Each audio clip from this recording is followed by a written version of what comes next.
ఎఫెసీయులకు రాసిన పత్రిక. అపోస్తలుడైన పౌలు రోమా జైల్లో నుంచి రాశారు.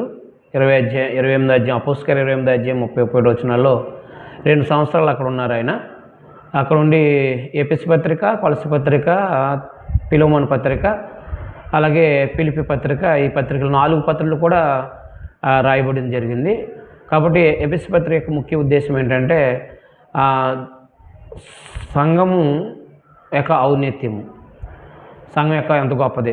1 నుంచి 3 అధ్యాయాల వరకు దేవుడు క్రీస్తు ద్వారా ఎలా ఆ ప్రజలను ఆశీర్వదించాడు, యూదులని అన్యుల్ని. 4 నుంచి 6 అధ్యాయాల వరకు కూడా క్రైస్తవుడికి ఎలా ప్రవర్తించాలో చెప్పాడు అన్నమాట. అంటే 1వ అధ్యాయము 21, 22 వచనాలు ముఖ్య వచనాలు. ఇది క్రీస్తు శకం 60లో రాయబడింది. 60, 61 వచనాల్లో 60, 61, 62, 3 సంవత్సరాల్లో.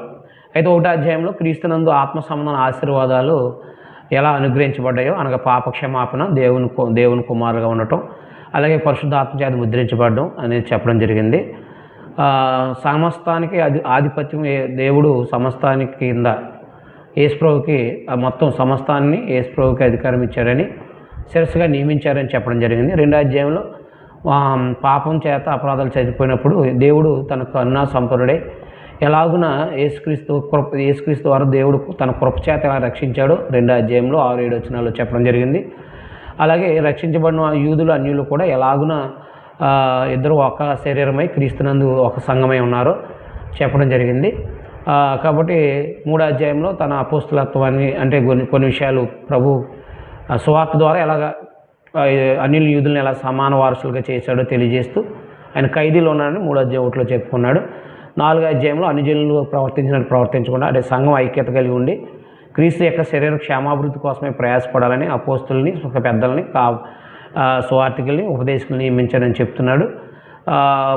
17 వచనం నుంచి అన్యజనులు నడుచుకున్నట్టు నడవకుండా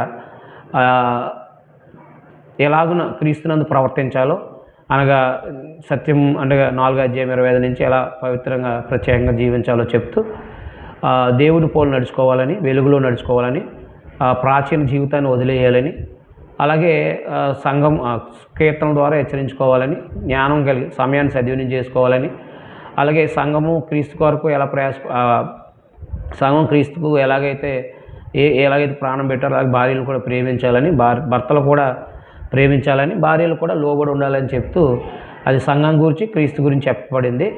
అయితే 6వ అధ్యాయంలో ఎలాగూ ఆ అపవాదుని ఎదిరించాలో, సర్వాంగ కవచాన్ని, దేవుడి సర్వాంగ కవచాన్ని ధరించుకుని ఎలా